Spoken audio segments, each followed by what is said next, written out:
Whoa. I got a notification about recording. Okay, let's first set the mindset. We're going to be talking about PHP Code Sniffer, which is created by Swiss Labs, and it's actually quite an old tool. It was first created in 2004, so it's been around for a while. And it was created for this company as an internal tool, and then within a year, the main developer basically proposed to them we should open source this, and they agreed, which has been to the benefit of the whole PHP community. Now, what is PHP Code Sniffer generally about? Well, if your code looks like this, it will help you make it look like this. It's about coding standards. It's about writing better code. It's writing clean code, best practices. It is static analysis. And if we're looking at static analysis versus dynamic analysis, the one tokenizes, the other parses. That means they have access to different information in a slightly different way as well. Dynamic analysis can often go across files. Static analysis is often more limited to per file unless they have to they do 2 runs, which PHP Code Sniffer does not do. Dynamic analysis, however, is also often a lot more heavyweight than static analysis, which can run quite fast. Right, lots of tools, lots of static analysis tools, and yeah, this is the one we're talking about now. If you want, I can at some point discuss some of the differences. Now, how does it work and what does it do? We can look at all sorts of different metrics, code smells, documentation, and PHP Code Sniffer has sniffs for that. So you have a rule set, which is tell your PHPCS to use to run over your code. That rule set contains sniffs, which are the individual files within PHPCS, which determine what it's looking for. And then each sniff can have 1 or more error codes, which will say, you know, oh, you should have 1 space here, or hang on, that's a code which is deprecated in a particular PHP version, etc. Now, the nice thing about standards is there are so many to choose from, and there are a lot. I mean, natively in PHPCS, there's already these standards, and one which isn't really a standard, but it is used by all the other standards as an underlying tooling standard, basically. But there's also lots of framework standards available. So if you use any of these frameworks, there's a PHPCS standard for you. And there's also more functional standards, things like import detection, which checks if use statements are in place for all the things, or variable analysis, which will try and detect unused variables or missing variables. So there's various different things. PHP compatibility. Of course, I should mention that Matthew was here today, he's one of the contributors. And PHP compatibility can help you scan your code for PHP cross-version compatibility. Are you using syntaxes which weren't supported in the PHP version your code is supposed to be able to run on? So, having set the basic frame of what we're talking about, this is an interactive session. This is an Ask Me Anything session, and it's an experiment. We've never done this before. We're going to try to get, answer all questions you have about PHP Code Sniffer via live demo, via screen share, showing you how I would go and find the solution to your question. So please unmute your mic if you have a question and ask it. Do you mind if I go first? Go for it. So we use this at work already, and we love it. But we had one member of the team who was sort of the go-to person. He fine-tuned a lot of the rules for us and got it exactly how we wanted it to be. He's not with us anymore. And I was recently trying to adjust one of the rules, and not to adjust it, sorry, to add something into it. And I was really struggling to find, does the rule exist? If it doesn't, where do I find it? Because there's multiple different places you can get it from. Okay. So my question is, where is there an easy way to find a rule? Like, take for example in PHP 8, where you're wanting to define whether you want to do you want to allow union types or something like that? Like, A, does a rule exist, and B, how would I find whether that rule exists? Okay, so let's take union types as an example and literally go to check it. So we're creating a PHP file. You can all still see this? Yep. Yeah. Okay, function foo. Do you want to allow it or disallow? Either is fine. Just an example off the top of my head, I can't actually remember what the exact example was that I was trying to do recently.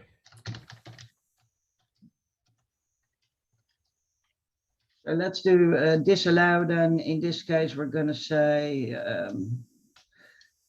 it's either an object or an array. And okay, let's make that an object of array object. Yeah. Does that make sense? Yep. And in this case, we're not bothered about the contents of the function. It's literally just the union type we want to detect. Yes. And we also want to make sure that if union types aren't being used, so string, that they're not being flagged.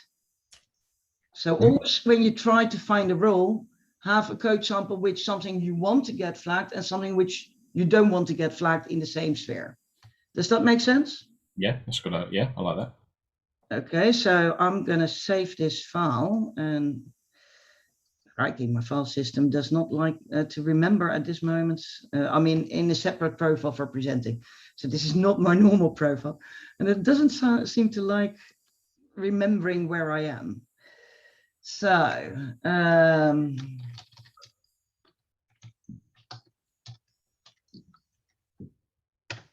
I've saved the file. Now I'm going to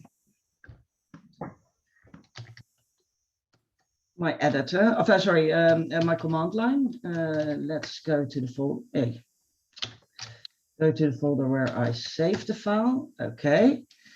Now I saved the file as a union type, but let's first have a look at what's available. So I'm gonna, and my setup is obviously, because I develop on a lot of these standards, not typical. But let's look at all the standards I have installed, which we can check to see whether they have a rule about union types or not. So in this case, let's say, okay, PHPCS, we want to run that against the union type file. Which standards do we want to try? Here's our 12, for instance, Squiz, which are both native ones from PHPCS itself.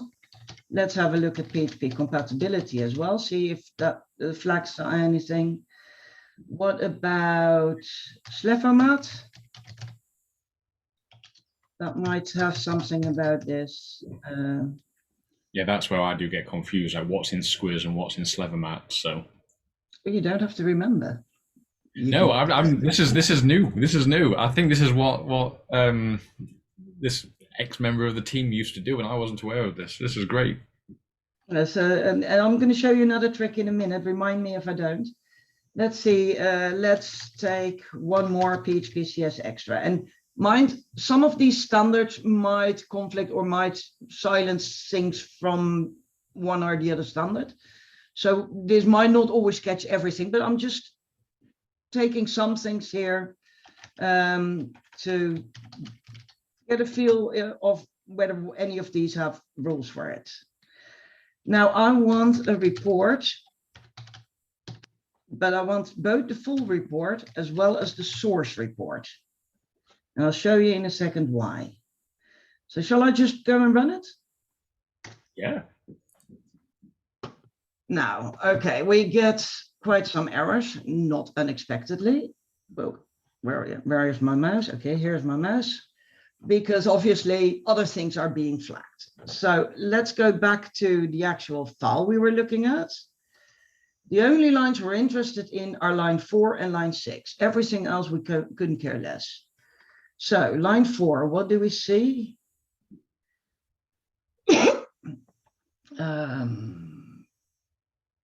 Slevomat saying it needs a return hint. And use parameter. Okay, nothing at this point about union types. What about 6? Again, the void return type, but other than that, nothing much which is interesting to us. Now, we were using PHP compatibility, but that generally works best if we actually tell it against what PHP version we want to check it. That does mean that we need to know what we want to support. Like if we want to support PHP 8, union types would be fine. If we want to support PHP 7.4, it wouldn't be. So in this case, we need to, we're going to tell it to support PHP 7.3 and higher and see if that makes a difference. Okay, here we go. So there is, in PHP compatibility, at least a sniff which will detect if you're using union types when they aren't supported by the PHP versions you're supposed to want to support.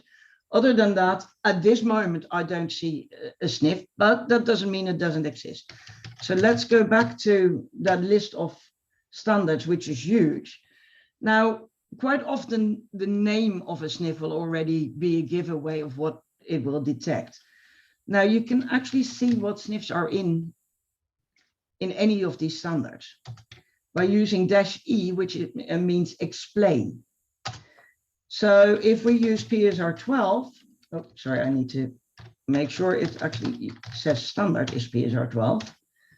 It will show us a list of all the sniffs which are included in PSR 12.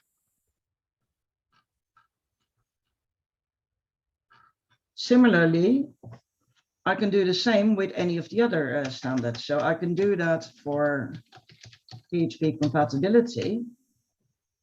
And it shows a huge list of sniffs, 150 sniffs alone, all just and only about PHP compatibility. Now, what about the Slevomat standard, which is typically one which enforces quite a lot of modern coding standards? Let's see, where would it be? I would think something with functions. Okay. I might not have the latest version of Slevomat. I might need to update it, but it shouldn't be too out of date. But I don't see with function declaration anything yet about enforcing union types or disallowing them. So oh, hang on, here we've also got type hints. So they do have quite some sniffs about type hints, but maybe not yet one on union types. It would typically be one of the standards where I'd look for one of these sniffs. Does this help give you some idea of how to get started with these kind of investigations? Oh yeah. This is free training. This is awesome. Okay. Yeah, that was just that was just an example off the top of my head, Juliette. It's not. I don't think it was the actual thing I was trying to deal with at the time, but the actual mechanism to go out and find these things I wasn't aware of. This particular guy was a I don't know what he is now, but he was like the top 10 contributor to PHPCS in GitHub. So he knew what he was doing with these kind of things, with these quality tools. He knew what he was doing. So yeah, I feel like these are the tricks that he didn't share with me. So this is amazing. Thank you. Yeah. All of these tricks are in the wiki. So let me show you that. So PHP Code Sniffer has a wiki, and it actually has lots of information here about all the options. So usage will just show you the list with the help, and just start experimenting with some of these options. And some of them are further explained with advanced usage or reporting, annotated rule sets, how to, adjust the rule set like you were mentioning. This is one massive file with code samples of how you create a rule set and what you can do with it. So exploring this wiki is definitely very valuable. And yes, you are talking to someone who contributes a lot to PHPCS itself as well. So yeah, I'm not surprised that that person knew these tricks. And yeah, it's typically something you need when creating sniffs and writing them as well. If you're in doubt, like for instance, okay, here we have a sniff declare strict types. Does that mean that it wants to forbid it or it wants to enforce it? I mean, in this case, I know SlevoMap doesn't really have docs, but let's have a look at one of the other standards. Let's look at universal. Okay, so is there a sniff there which one of you thinks like, hang on, what does that do? What is it trying to enforce? What is expected from that sniff? Yeah, they seem a lot clearer, don't they? I don't know. We'll just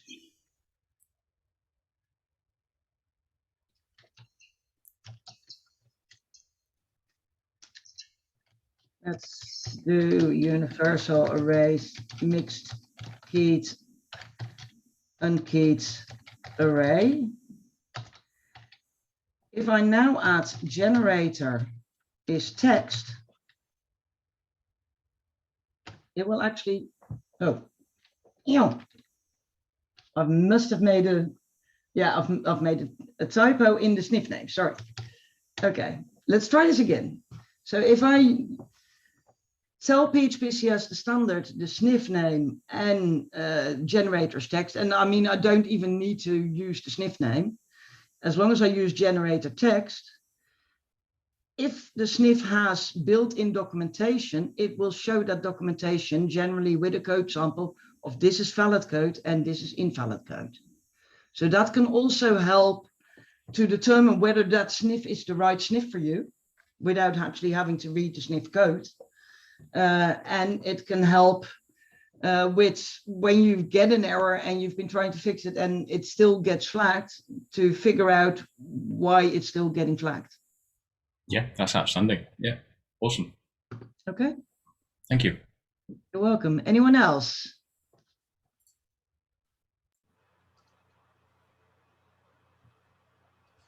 Can I have the next question, please? I'll propose one. If you want to code a custom rule that doesn't exist and you can't find in the standard somewhere, how easy is that to do? Oh, this is this is an answer for a question which is very opinionated to give an answer to. Well, basically, it's like PHP.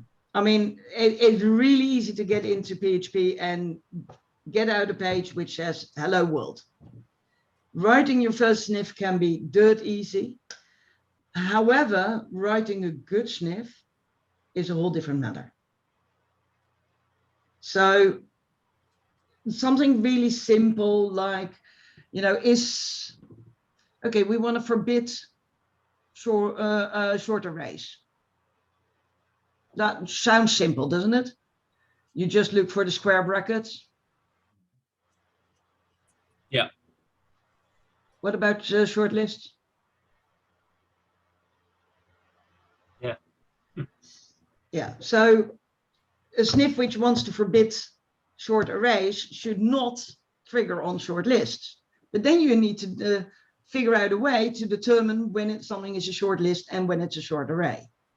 So something which sounds relatively easy might actually be a lot more complicated, because you basically really need to know PHP in depth to be able to come up with a lot of code samples which could break your sniff.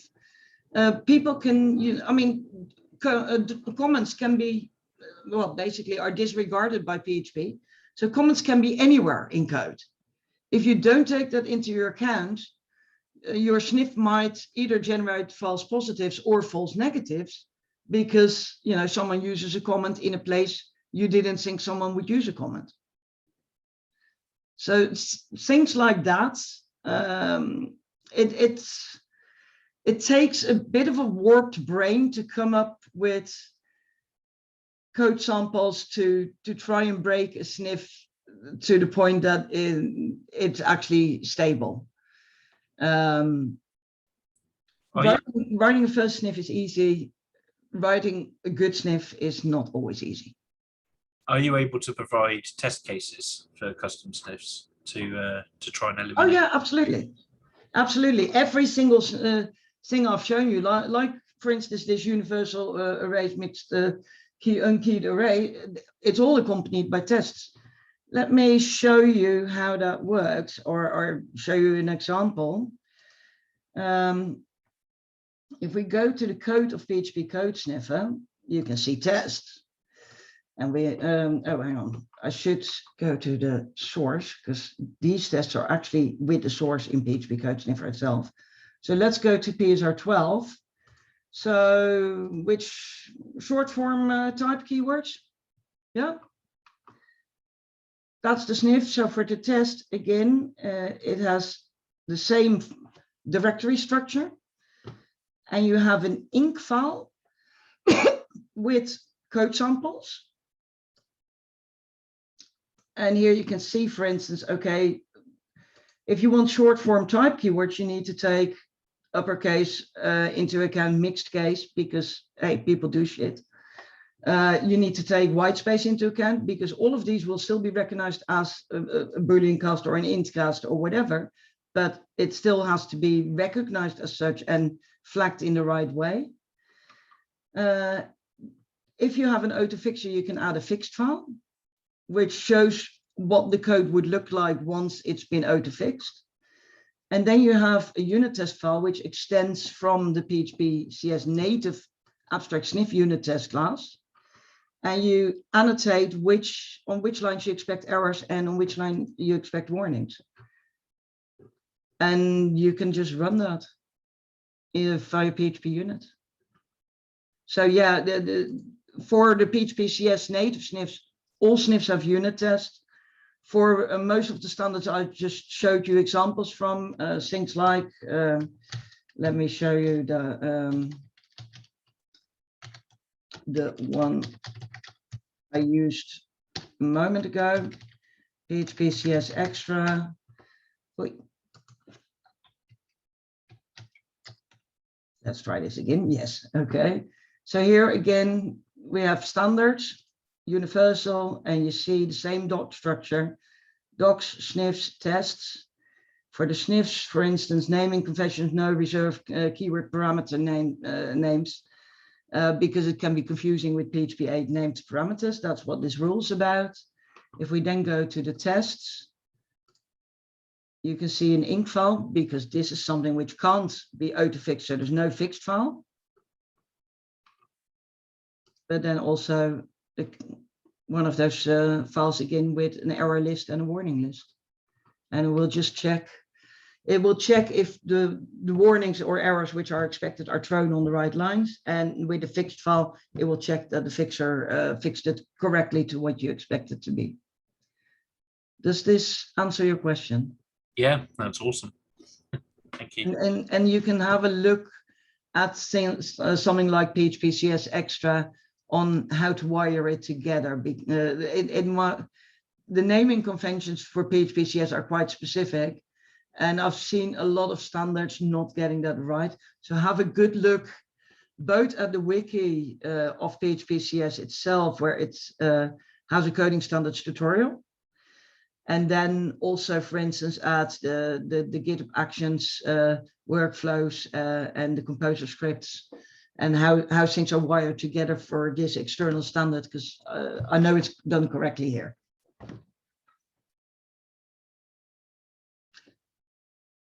Okay. Is it possible to add a custom rule which does not exist or in the repository? To PHP Code Sniffer itself? Yes. Absolutely. The thing is, with PHP Code Sniffer, generally speaking, you need to make sure it's a rule which would be something widely used, which is something which is usable for a lot of people. If it's very specific, like very company specific, that rule would not be accepted for PHP Code Sniffer itself. Yeah, I mean, things which are too specific for one particular situation will not be accepted, but something which is generally usable. I mean, I've contributed quite a lot of sniffs to PHP Code Sniffer. And yeah, most of those PRs get merged without problem. If you are in doubt whether something is welcome, open an issue and ask. So if you wanted to add something custom just to run locally, how would you go ahead about doing that? So not to add to a public repository, but just for your own. Yes, yes, Okay. that's right. Well, there's two ways. One, two, three. Okay. If you want something just local for your own use and you don't want to use it publicly or don't want to use it in the company just for your own local amusement, yeah, you can just create that sniff in a random directory and link to that sniff by file name in the rule set. So if we go back to the annotated rule set, I need to learn to type. Okay, so you can actually link to a sniff file like this, or a directory where you have sniffs. But obviously this is not transferable for use in a company because everyone might have things installed in a different directory. So if you want it to be transferable, it's best to create an external standard, like something like PHPCS Extra, which is an external standard for PHP Code Sniffer, and create the sniffs in that standard. And then you can register that standard with PHP Code Sniffer. And there's a really good plugin, Composer plugin, which will do that automatically on Composer install. It's the Dealer Direct PHPCS Composer plugin. And once it's registered as an external standard, you can use it by name, which is what I've been doing on the command line. You saw me use universal or PHP compatibility. I didn't refer to a path on my system. I referred to the standard by name because all these standards on my system are registered with PHP Code Sniffer. Does that answer the question? Yeah, thanks. Okay. Next question. Who's up? How would, if you've got a large legacy application which you've been given access to, Yeah. if I run Code Sniffer on it, then it's going to come up with so many different problems. It's frightening. I mean, how would you propose actually slowly working through the code, or is that actually a Code Sniffer issue? I mean, I'm not entirely sure. First, I feel your pain. Seriously, I really do feel your pain, and I've been there multiple times before. If it's a large code base, it really is painful. Yeah. If it's a small code base, not always as painful. There's a couple of strategies. You can go nuclear and just say, we're going to get it fixed up. And it might take a week, but then it's fixed up. And I'll show you a way to do that in a structured way. You can also say, okay, we're going to work with a file list and say, okay, we're going to fix it file by file, and then slowly include more files into the PHPCS rule set. And then at some point, all files will be scanned. So that you can, the other way, which I prefer, is to go by rule. So when you saw me doing that scan of that file earlier, so let's go back to that. You saw me use report full and source. Yeah. Now, in this case, let's add summary. And obviously, because it's only one file, it will only show for one file in the summary. But what's interesting here is the error codes. If you basically do one auto fix on a file and fix everything, it becomes really, really hard for a reviewer to check that nothing is broken by a faulty auto fixer. Yeah. It becomes really hard to see to make sure that nothing crucial has been changed. So what I would normally do is, for instance, and that takes a little bit of fiddling to and getting used to the names of the sniffs, knowing what each do. I normally do first a round with, for instance, sniffs which only fix white space and only, like, you know, a space, add a space or not. Don't do code reformatting. So don't go from single line to multi-line, but only, you know, one space extra or less. So then do a PR with those white space fixes. Then, for instance, do a PR where I change long array to short array. And so I run those fixes either one at a time or a few at a time. So in this case, say I'd want to run the fixer, I would use PHPCBF. And if I want to fix just one sniff, I can again use the sniffs argument and tell it which sniff I want it to fix. So I could say I want squiz commenting closing declaration, declaration comment, and it will literally just fix that one issue. So we had 23 violations in 14 sources. If I now run PHPCBF and then run CS again after, you'll see that some of the violations have gone from 14, it went to 12. Apparently something else got fixed along the way. And yeah, so you can run the fixer very selectively and just fix one or two sniffs at a time, which are a good combination, which makes it easier for people to review, and then commit for each of those changes. And either send in a PR and let those PRs be separate, or if you do one big PR, at least keep everything in separate commits, because then a reviewer can go from commit to commit and actually make sure that nothing crucial was changed. Yeah. Huh. Since I'm the reviewer, it's tricky, but yes, that helps a lot. Thank you. It takes a bit of, it takes some time to do this right, with, you know, creating the separate commits. At the same time, you'll thank your future self for it. Yes. Thank you. You're welcome. Anyone else? Hiya. I've Hiya. got one. It's not a techie one. Go for it. Bearing in mind my background. Do you have a how to, pardon me, do you have a how to use Code Sniffer for Dummies? I'm thinking I would like to introduce this to my final year students module from the autumn.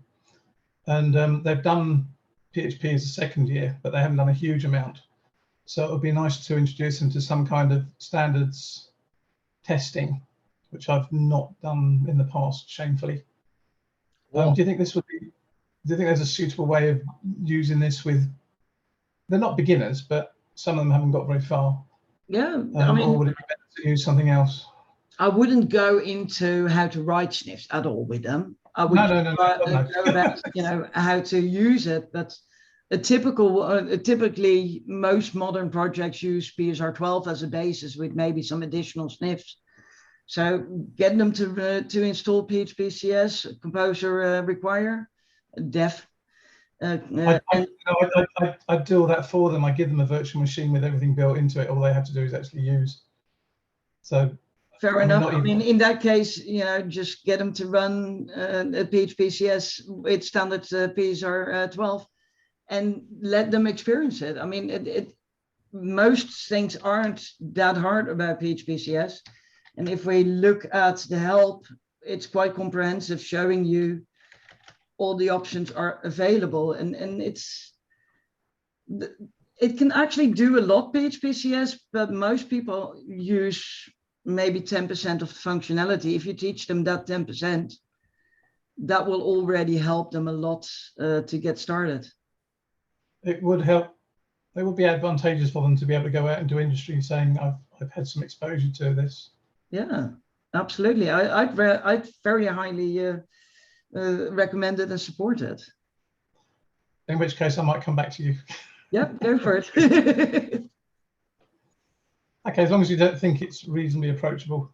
No, this is relatively easy to approach, and I mean, including things like, you know, how to wire it into CI, into continuous integrations. I mean, things like that are actually really useful to know before you get into the industry.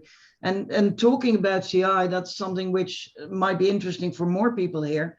One of the most common mistakes I see is that people have a matrix in CI where they run, you know, their tests against all different PHP versions they support, against maybe a couple of combinations for dependencies, you know, prefer stable, prefer lowest, and then run PHPCS as part of that same workflow against all those versions as well. PHPCS will give the same results independently of which PHP version it's run on. So you only need to run PHPCS once in CI, and it will save resources. You will, you know, the trees will be happy because more of them will survive. Does that help? Is someone now thinking, oh, I need to change that in my CI? Hands up. Probably. Probably. Yeah, I see Chris has got a question, I think. I was raising my hand to, yeah, I do that in CI, but I've got a question as well, I suppose.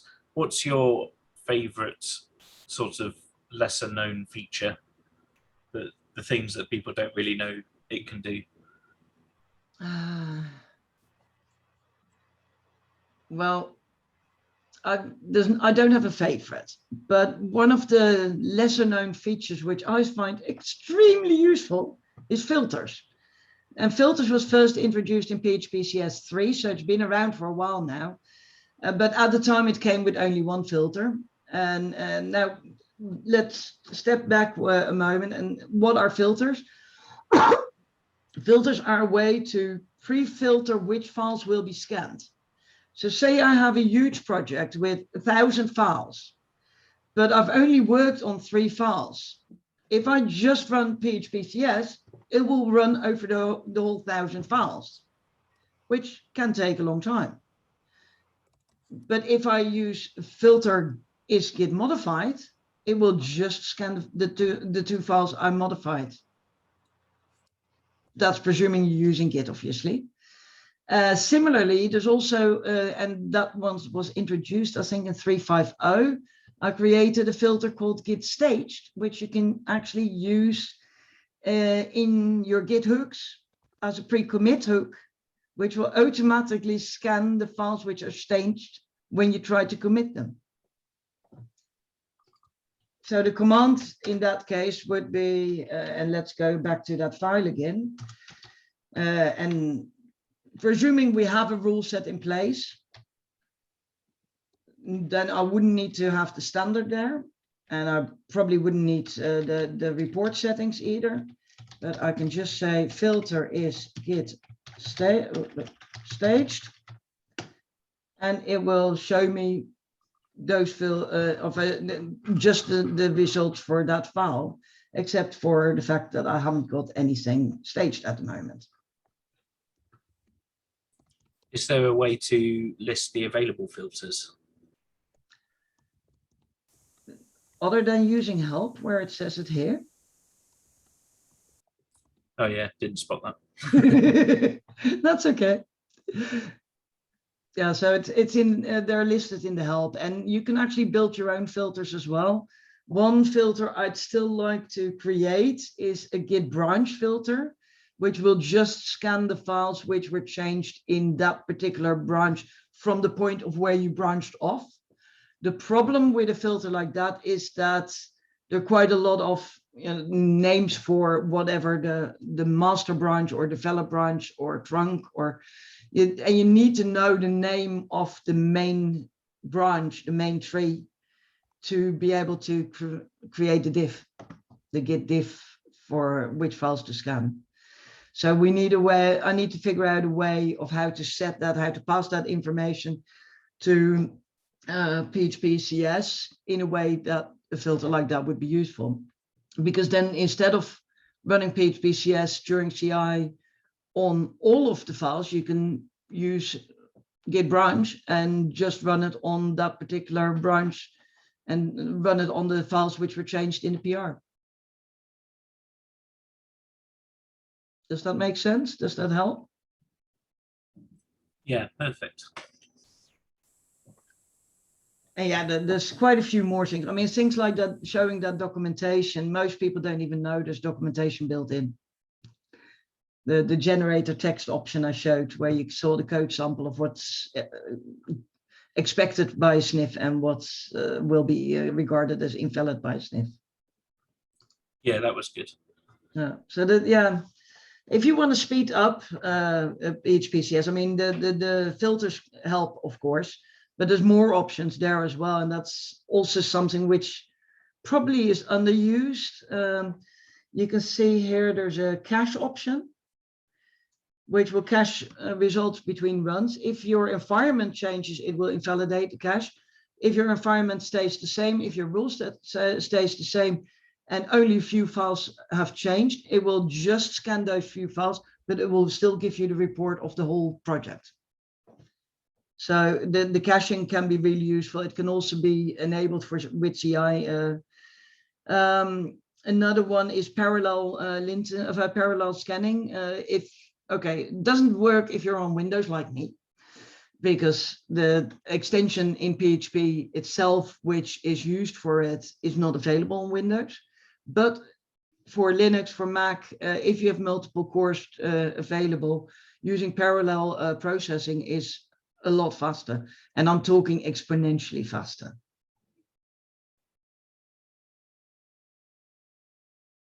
So again, those are underused features. Parallel processing was introduced, I think, in PHPCS 3, and the cache feature, I think, in 3.2. So they're relatively new features, but they really should be used a lot more than they are at the moment.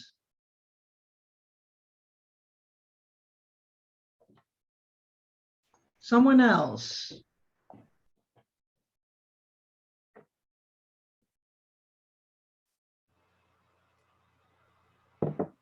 I'll go. I'm probably going to dive in and out, sorry. But you're creating a rule set and you're importing like different standards.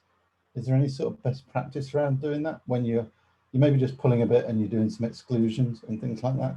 Have you got any advice? Yeah, yes, but this advice is very opinionated. Okay, that's fine. I like opinions. I'm gonna look through. Okay, yeah, I'm gonna just open a rule set from a project which I'm pretty sure I created the rule set. I'm hoping I did. Yes. Okay. So this is an example of a rule set I created for a project called Requests, and it follows a certain structure. And that's what I'm going to talk you through, because that's what I would recommend. So first, basically have your command line arguments, and that's okay. Scan all files, exclude the vendor directory and third party things, and anything else which you would normally have on the command line. So in this case, we are using parallel processing. We're setting the base path, so it's the result thing reports are cleaner. We're using progress reporting and source code reporting, and we're only scanning PHP files. Then I set rule sets, and in this case, yeah, okay, there's 2 rule sets. But first here, the PHP compatibility rule set, then as this is a project in the WordPress sphere, a WordPress related rule set, which excludes a lot because it's not actually a WordPress project. And then I do sniff specific configuration, which means that, okay, I've included a number of sniffs, and a number of those sniffs actually allow me to customize how the sniff works. I can ignore certain functions for silence errors, for instance. I can demand that everything in the global namespace has a prefix, and I can tell it to use the prefix requests. Otherwise, I mean, that sniff has nothing to do with it. It doesn't know what prefix to enforce. So I add specific sniff specific configuration after that, and as last part or last section in this rule set file, I use selective exclusions, where I take certain rules which, you know, aren't as applicable in certain situations, or where we have a very good reason not to apply them in certain situations. And I create those exclude patterns at the end. This is a typical pattern I've found to work quite well and works quite stably, because the order in which the rule set file is read is actually important. And that is probably going to change a little in PHPCS 4.0. But PHPCS 4.0 might still be a year or more away. So for now, this works really well and makes rule sets stable. Does that answer your question? And more so. Brilliant. Thank you very much. You're welcome. Would you like me to post a link to this rule set as an example for you to use? That would be great. Thank you very much. I'm actually thinking I might have used a similar setup. Yeah. Okay, so in PHPCS Extra, I've used a similar setup, just without the customizations. I've never put the command line arguments in the top of the rule set, and that I found. The good thing about doing that is it makes the run a lot less dependent on who's running it. You make sure that everyone gets similar results, and anything you set on the command line will still overrule what's on the rule set. So if something is in a rule set, it doesn't mean you can't change it from the command line, but the baseline is the same for everyone. Yeah. Very good. I've already done it in chat, but I'm going to do it in voice, reflecting Chris's comment. This is an awesome session. Thank you. I'm very happy to hear that. I was hoping it would be. I mean, for me, presenting at online meetups is frustrating, because basically a lot of the time it feels like I'm talking to a wall, and I don't like talking to walls. So it's like I might as well spend the time recording a video ahead of time, and then, you know, I can edit out any slips of the tongue I have, because that will be just the same experience, or even a better experience, than doing a live online meetup where I'm just talking to myself. So to me, if we're doing it online, let's at least use the platform to the most advantage, which is, you know, actually doing live demos and making it an interactive session. And I've been meaning to experiment with that, and I've proposed it to a couple of meetups which approached me about doing talks, and most didn't dare. And I was very happy when Bal and Anthony said, okay, we'll dare to take you on with this experiment. I don't know if you realize, but I'm also a co-organizer, and I was quite scared. But I'm now really happy. So yeah, thank you. I mean, it does. Yeah, I mean, it does help where with something, a session like this, if you know the topic well. And yeah, I'm confident enough with PHPCS that I do. It shows. Yeah, It shows you know it really well. yeah, I'm enjoying it as well. And I'll let other people answer some questions, ask some questions. Thank you, that was great. I'm glad to hear it. So let's have the next question.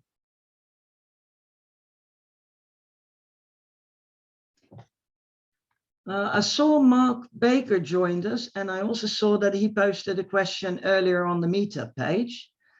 Mark, are you there? Do you want me to answer that question? If you would please, Juliette, I know it's combining two incompatible standards for naming methods in the one set of directories. Can you repeat the question so other people who might not have seen the comment on Meetup know what we're actually going to be talking about? Okay, I'll just pull up my Meetup window. I've still got it open somewhere. I thought I had. I've been using your PHP unit polyfills test case, which uses snake case naming for the fixture methods. But all the other test methods that I have in my unit tests use camel case for the method naming. So I've got two incompatible standards there. Is it possible to allow the mixed rules just for that particular folder? And yeah, as you probably guessed when you created the question, and this is not an easy question to answer. So I saw the question coming on the Meetup page. I created a little file to show, and this is basically what you're talking about. You're using the PHP unit polyfills to get around PHP unit cross-version compatibility, and you extend the test case from the polyfills. Now, there are two possible answers. One, the polyfills have two different test cases.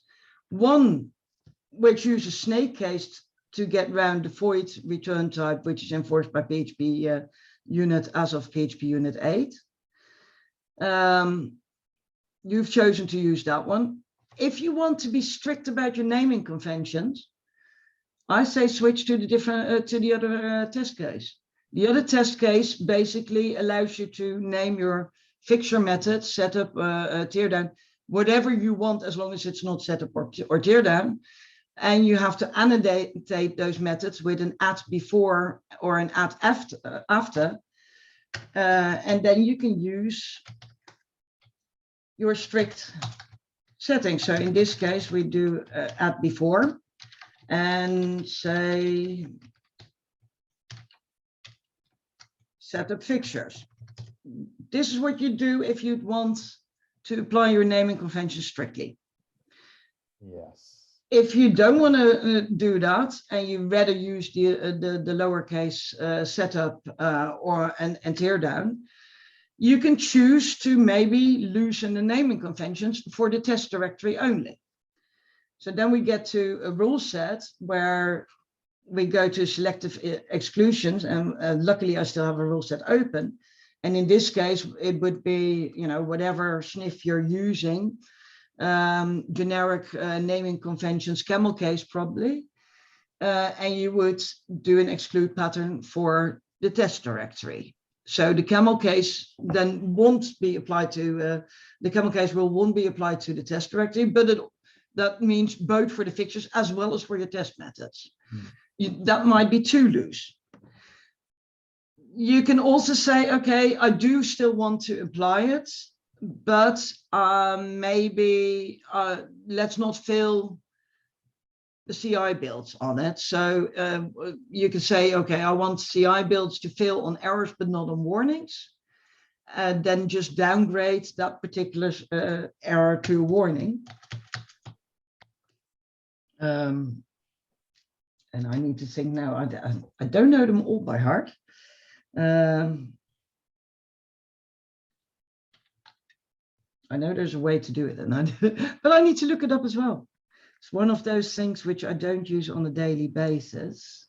So let's go to the wiki. Yes, okay, so it's type. So you can use type to change something from an error to a warning.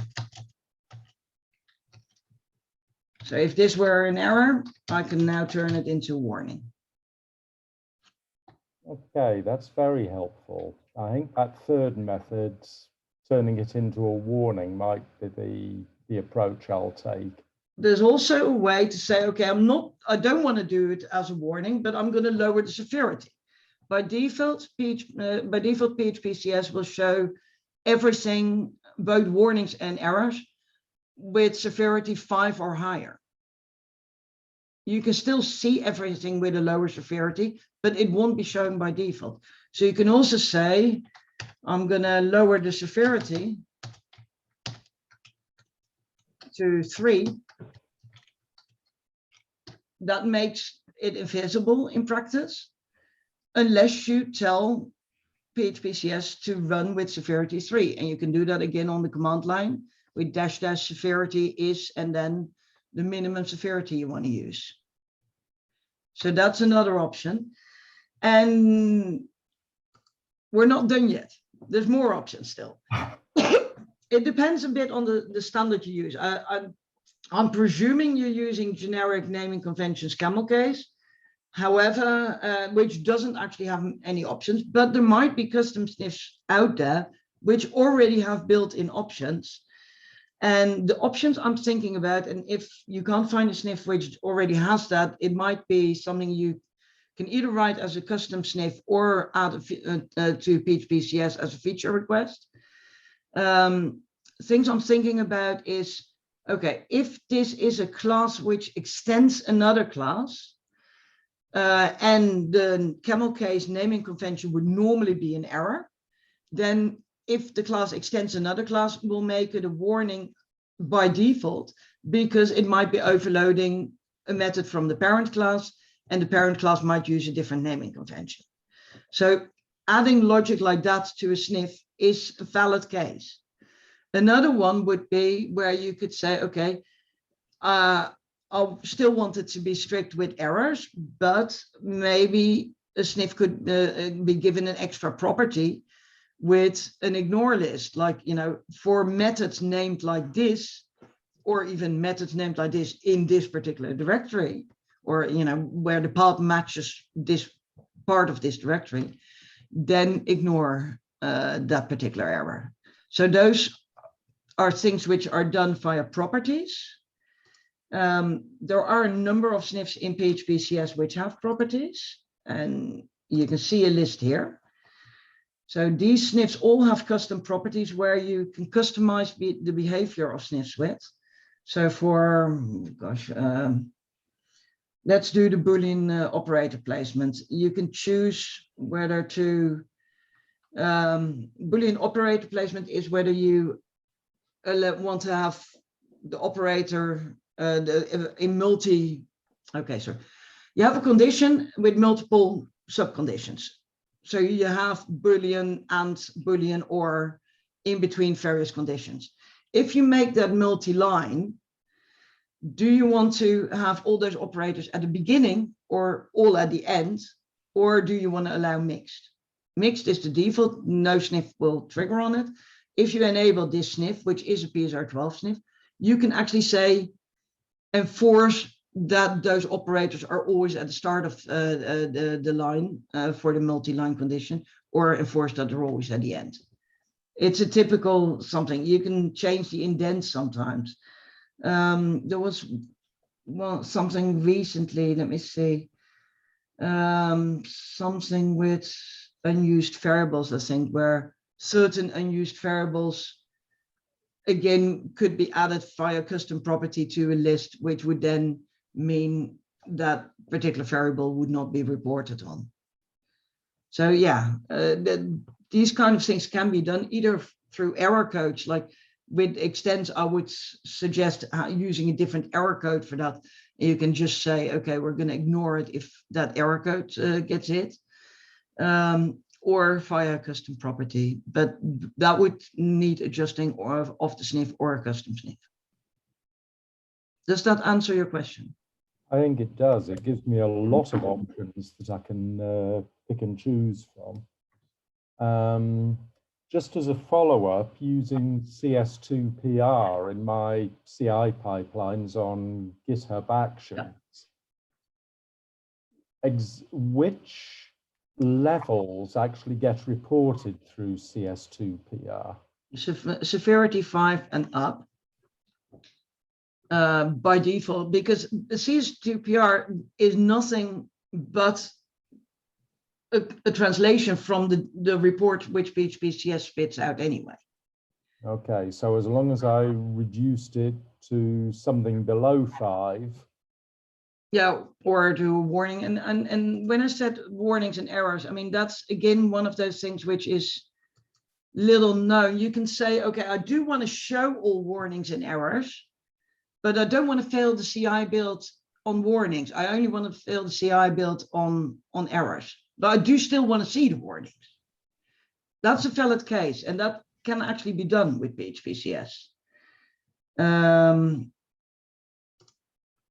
And that's, you can actually, as you see in the wiki, you can ignore errors on exit, or you can ignore warnings on exit. You use, I would not use config set, I would use runtime set, because config set sets it for your system wide. Runtime set sets it for that particular run. And you can then, with runtime set, actually set it in your rule set as a config. And just say, you know, for CI, the exit code is relevant. So then we ignore warnings for exit. For local runs, it doesn't matter because you still see warnings and errors. In the report, which is shown, it still shows warnings and errors, but it will not fail the build on warnings. Perfect, thank you. You're welcome. Anything else? Anyone else who has questions? I bet there's more questions. No. Looking at the faces and names now, I can see Mark Snape and Milan and Peter, and I don't think they've asked questions yet. Do you have any questions for me? Feel free to unmute yourself and speak up. Sorry, Juliette, I've never used it. I was here to learn more. Does this make you enthusiastic to start experimenting with it?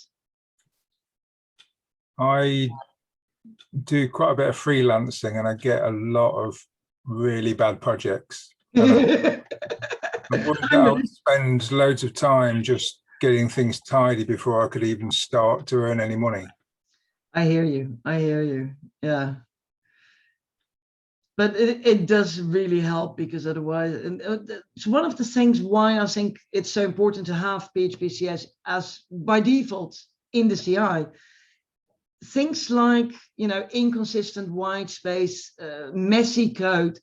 When you're reviewing a PR, it just distracts from what you're actually trying to review. It distracts from being able to fully evaluate the functional change, because hang on, your eye gets drawn to inconsistent white space. So enforcing it via CI, yeah, hopefully make sure that PRs by the time they're actually PR'd, or you know, by the time they get reviewed, at least comply with the coding standards, things are consistent, and you can actually focus on what the functional change is which is being made. So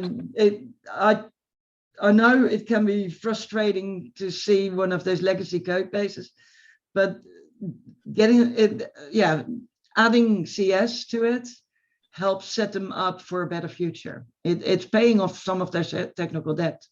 Yeah.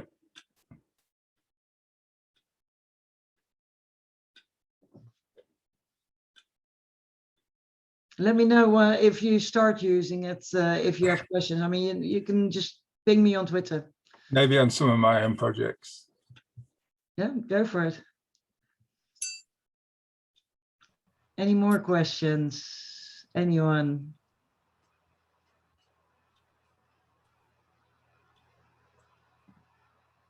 So since everyone's gone quiet, I'll ask another one. Go So in case there are any people here who would like to contribute, how would you suggest for them to get started? Where would they get started from? Contribute to what? To the project. To PHP CodeSniffer itself. Yes. Okay, so because you have PHP CodeSniffer and you saw me use quite a few external standards. Obviously, you then have in-company standards or even just rule sets for projects. So there's lots of different ways to contribute. First, I'd say start triaging some issues. Start trying to actually validate whether something which is reported is an actual bug or not. And so you can slowly get a feel for what a sniff is supposed to do and whether it's doing it correctly or not. Respond to comments, start following the repo and at least get a feel for what's going on. And if you have an idea, post it. I mean, if in any doubt whether it would be accepted, post an issue first before you start doing work. Don't waste your time if you're not sure it would be accepted. At the same time, post your ideas. And I mean, if something isn't acceptable for PHP CodeSniffer itself, it might be acceptable for Slevomat or for PHPCS Extra. Or it might be more suitable for PHP compatibility. So there's other external standards where you can do contributions as well. And you sometimes just need to find the playing field. Where does something belong? But yeah, follow what's going on. As I said to the question earlier, it's really easy to start writing a sniff. It's nowhere near as easy to get it right. So even if you know PHP really well, it can still be hard to get it right. And I mean, the amount of unit test cases I keep writing and keep adding also to my own sniffs, because I discover something new that PHP can do, and I'm horrified that it can do that. And damn, now the sniff has to account for it. Yeah. Rebecca was here. We discovered something about PHP itself not too long ago. Did you know when you have a short open echo tag that you can have more than one statement? And that, only the first statement gets echoed out, but everything after that will just be interpreted as normal PHP. So you can have a short open echo tag, a variable which you're going to echo out, and then a class declaration. I mean, I hope nobody writes code like that, but it's valid PHP. So a sniff looking at short open echo tag needs to realize that it might have more than one statement between those tags. Because when Rebecca and me discovered this, I then straight away created a sniff in PHPCS Extra to forbid it. So in Universal, there's now a sniff. This hang on, where is it? Yeah, one statement in short echo tag. So there's a sniff for that to forbid it now. But yeah, you will come across quite a lot of esoteric PHP. You can't presume code style. You can't presume that people write clean code when you try to detect something. You have to presume you get the most horrific, horrible, messy legacy code base you could ever imagine, one of those nightmare code bases, and that your sniff has to work correctly on that. So give yourself leeway, be kind to yourself when you start writing sniffs. It's completely okay that things won't work correctly the first time, or even the second time or the third time. But yeah, sniffs do need to function independently of each other. So yeah, quite often that means several rounds of improvements before it's ready for merge. Does that answer your question? Yeah, sounds good. Thanks for that. So Can I ask a question? Yeah, please. Okay, so say you write a sniff and then the next step is to write the unit test cases and whatnot. I'm just kind of wondering, say you're feeling a little limited in your imagination for writing the horrible code. Do you have any inspiration to stretch that imagination, or? Oh yeah, there's lots and lots of those horrible code bases around on the internet. So when you've written a sniff and you're unsure whether it actually will, catches takes enough of those esoteric situations into account, run it over some large code bases which may have messy code. I mean, one of my and I know I can say this in this company because Rebecca and me are working to improve that. One of the code bases which I very often use as an example is WordPress. I run a sniff over WordPress. If WordPress doesn't throw up false positives, then I might have gotten it right. But WordPress isn't the only one. I also use Joomla. I also use a really clean code base like PHPMiNDS. It depends on what the sniff is testing, what's the right code base is to test things on. But quite often, if I have any doubts at all about a sniff, whether I've taken enough situations into account, I will run it over a real life project. And the messier, the better, because that will create the baseline of false positives and false negatives, which I need to see and which I need to fix. And once I find false positives, I look at the code in that code base and create an anonymized test case based on that code and add it to the test file for the sniff. Does that help? It helps a lot, actually. Thank you. Welcome.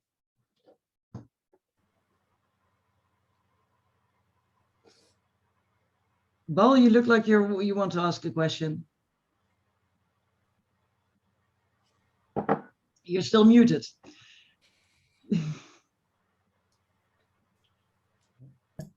No, I didn't actually want to answer the question. I was just pausing for breath. Okay. But thank you.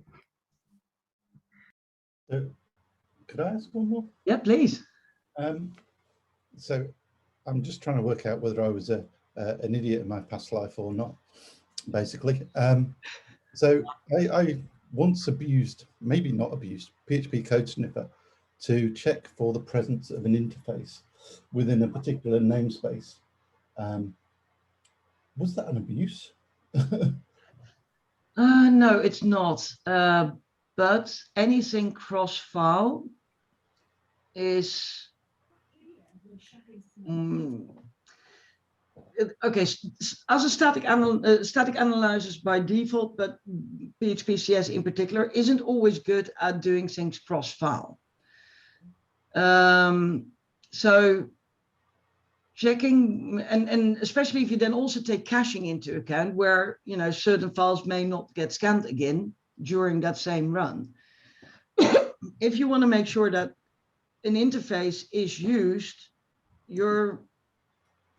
it's not one of those typical use cases where PHPCS is good in, because when do you throw the error? So yeah, I kind of felt it was an abuse at the time. Yeah, but the thing is, when do you throw the error? I mean, if you're looking like, okay, we don't want an interface, a particular interface to be used, that's an easy one. We want a combination of certain things to be used. Again, that's very doable. But if you scan 10 files and there's no particular order, of those 10 files, 5 have been cached, so they're not being scanned at all this run. And now you're at file 10, except you don't know that's the last file. So where do you throw the error? Okay. Yeah, I see. So I was, it didn't really make it that far. This is a project. Yeah, what I was trying to do was we had a specific namespace that was hidden behind a feature toggle that had an interface that was implemented, and I wanted to make sure that the coders, as they were working on that and unfamiliar with that, got a warning in our review script to say, oh, you've missed the interface. Because Well, if you want to enforce it on every class in a certain directory, that's perfectly doable. And that's perfectly viable. Because then it's just a case, okay, this is we have a class declaration. It matches the file where it's in, it matches certain conditions, like it's in that particular directory. And does it implement that interface? No, okay, I'll report an error. So that's actually a really good and viable use case for PHPCS. But looking for something not being used in a totality across files is often more tricky and not always something which PHPCS is best at. Good to know. Yeah, that was the Folmer was my case, and it did kind of work for a while. But then the code is now not behind a toggle and sorted, so it's a redundant sniff in my list. But that's cool. Thank you. You're welcome. And yeah, I mean, if there are use cases where you're in doubt, you really need to look at every individual use case. I can't give you a rule of thumb. But yeah, if in doubt, feel free to ping me and I'll give you an opinion. Thank you. And by the way, all our past selves are idiots. We learn every day. I was thinking when Rebecca said, where do I find the nasty code? I was thinking in my past or in my present sometimes. That's where you find the nasty code. Yeah, I mean, no matter how good you get, or I can only speak for myself, no matter how good I think I'm getting at certain things, I still manage to astonish myself next week by coming up with yet another test case which I didn't consider before, and damn, I've broken everything again. We learn every day. Absolutely.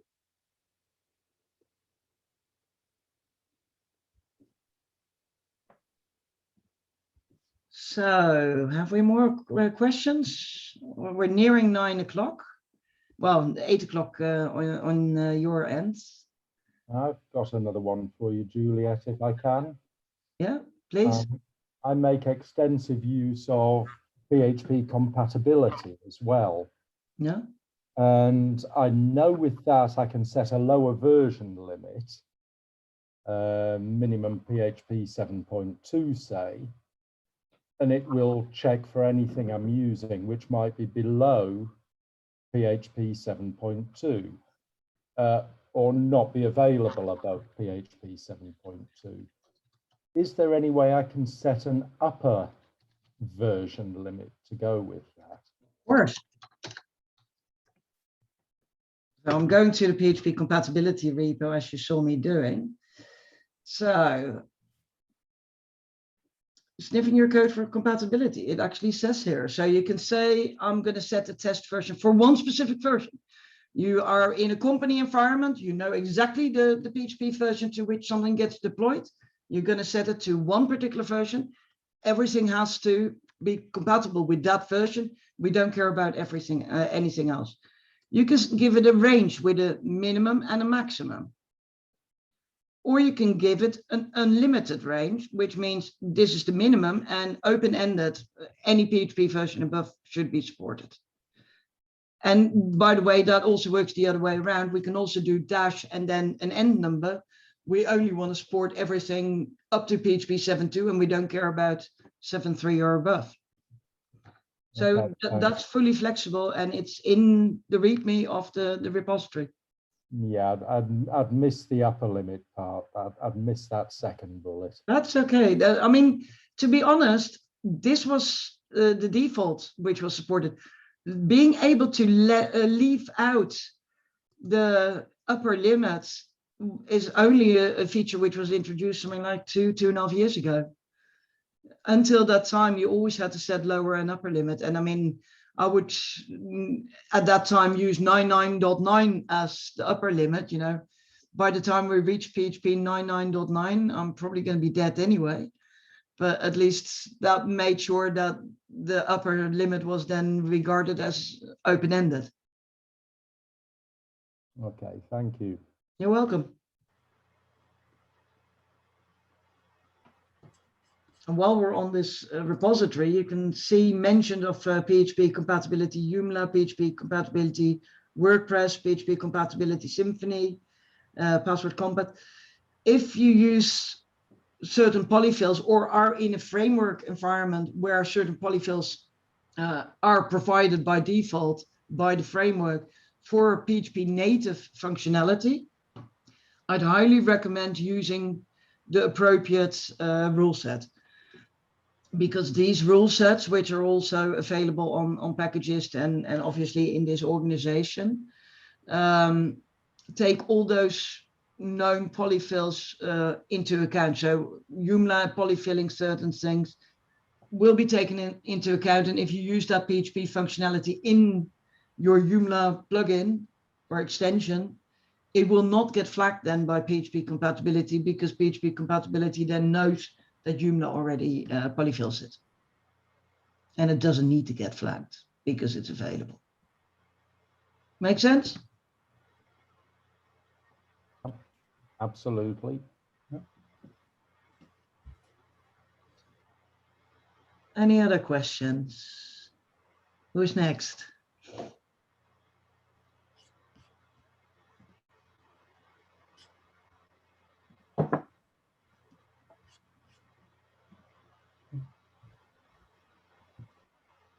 Do we think we're coming to a natural conclusion? I was going to say, can I just say, like early on, Juliette, you were saying that this is all going to be over in 5 minutes if people don't ask questions. Yeah. It's been a bit more than 5 minutes, hasn't it? It has been, but that, you know, that's what we were hoping for. It's excellent. As I say, it was an experiment to see if we could get people to participate and make it a meaningful session for people as well while doing that. Great success, I hope. I think so. That's what I would take away from it, yeah. I'm happy with what we've achieved together today. Yeah, thank you. Okay, Bel, Anthony, shall I stop my screen share and give you the speaker chair? How would you call that? My English is sounds good. brain is sort of like getting warpy now. I think Bel's handed the baton over to me to wrap up. That was the word I was looking for. So yeah, Bel's handed the baton over to me to wrap up. I retweeted to Anthony's tweet. I've commented on Chris's comment in the chat. I think it's been a really awesome session. Juliette, thank you very, very much. As I say, when Adoni said this is what we were going to do, I was quite scared as well. But it's been fantastic and I've learned lots. I'm sure everybody else here is the same. I'm sure everybody else here wants to say thank you in a big way. Very welcome. Sure they will, through the medium of social media and video and every other medium that they can. Of course, we want to say thank you to our sponsors as well, because we can't do this sort of thing without them. So we want to thank JH as a Magento agency in Nottingham. We want to thank Rebel Recruiters as a recruitment company based out of Nottingham. And we want to thank Platform SH as a hosting company that support us to keep PHPMiNDS running. Of course, we have a free JetBrains license. So if anybody on the call would like a JetBrains license, I know we've got a lot of our regulars here now who all well covered with that. But if anybody knows of anybody as well who wants a free JetBrains license, please just hit us up on Twitter. We get them every month. We're more than happy to help people on the journey into PHP land. with a nice IDE for a year. So please do that or shout up now. Do that. Cool. So thank you all again for coming along. We are still finalising next month. We've got a few good things coming up in the months to follow though. We've got some talks on Rector. We've got some talks around legacy code bases. I'm trying to think what else I've been talking to people about, and Adonis and Bal have been talking to people about. We will let you know as soon as we know what's coming out next month. But thank you again, Juliette, and thank you everybody for turning up. You're very welcome. It was a pleasure being here. And, you know, if anyone still has questions after this session, comes to the office tomorrow and thinks like, hang on, I should have asked that. Ping me on Twitter, and for the hard problems, you can hire me. Thank you. Thank you. Sounds good. Thank you. Thank you very much. It's excellent. Thank you all. Yeah, thank you very much. So do we hire you through the medium of Twitter, or is there anything else you want to share?